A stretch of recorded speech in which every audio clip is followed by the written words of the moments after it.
اهلا بيكم في فيديو جديد على قناة توب 5. واللي اول مرة يشوفنا، احنا قناة متخصصة في ترشيحات الافلام. اشترك معانا، فعل الجرس، واستنى كل جديد.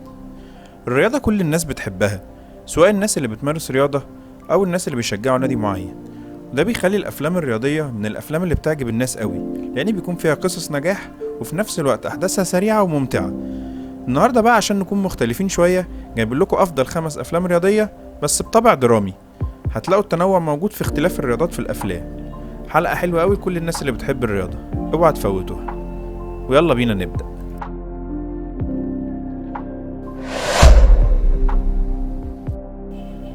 اللي معروف دايما عن ادم ساندلر انه كوميديان شاطر قوي، بس في الفيلم ده اتفوق على نفسه في دور درامي بيعتبر من احسن ادواره.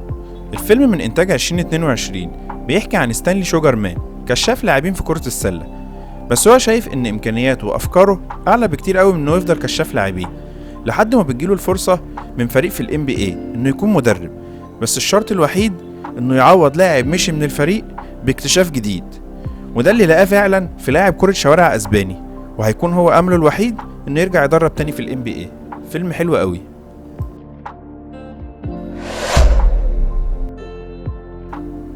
واحد من اهم افلام ويل سميث، لانه الفيلم اللي اخيرا وبعد سنين كتير قوي قدر يحقق بيه جائزة الاوسكار.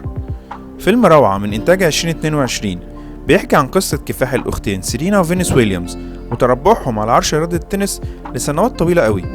ورغم ان الفيلم او القصة اساسها سيرينا وفينيس ويليامز، الا ان ويل سميث عمل دور خلى الناس كلها تحب ريتشارد ويليامز، الاب المثالي اللي رسم حلم لولاده عشان يبقوا ابطال. ازاي قدر يحقق الخطة دي رغم كل المشكلات والصعوبات اللي واجهته، ده اللي هتشوفه في الفيلم الروعة ده.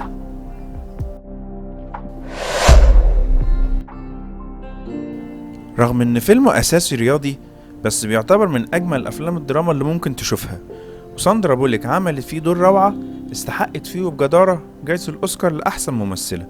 فيلم من انتاج 2009 بيحكي عن حياة لاعب كرة القدم الامريكي مايكل اوير او البيج مايك، اللي بيعتبر من افضل الرياضيين في العالم، وهو يستحق كده فعلا، لان قصة حياته قصة ملهمة لاي حد. شخص ما يعرفش ابوه، امه مدمنة مخدرات، بيعاني من اضطهاد وتنمر بسبب بشرته السمراء. شخص قدر يتحدى كل ده لما لقى حد مؤمن بيه وبقدراته، ووفر له ابسط حاجة في الدنيا، هي الدعم النفسي قبل الدعم المادي.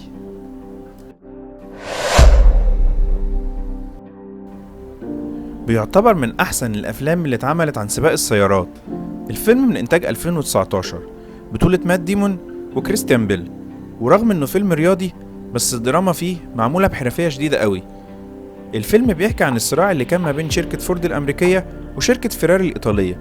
شركة فورد لما حبت تنافس شركة فيراري في سباق ليمون في فرنسا سنة 66، ما كانش عندها غير خيارين. الخيار الأول إنها تشتري عربية فيراري وتنزل بيها السباق، والخيار الأصعب إنها تقدر تصمم سيارة جديدة تسابق بيها فيراري.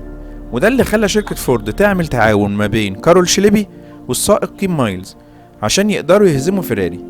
الفيلم ده خد جايزتين أوسكار، احسن مونتاج واحسن مونتاج صوتي، وما فيهوش ولا دقيقه ممله لان احداثه سريعه جدا، وبيعتبر من احلى الافلام الرياضيه اللي ممكن تشوفها.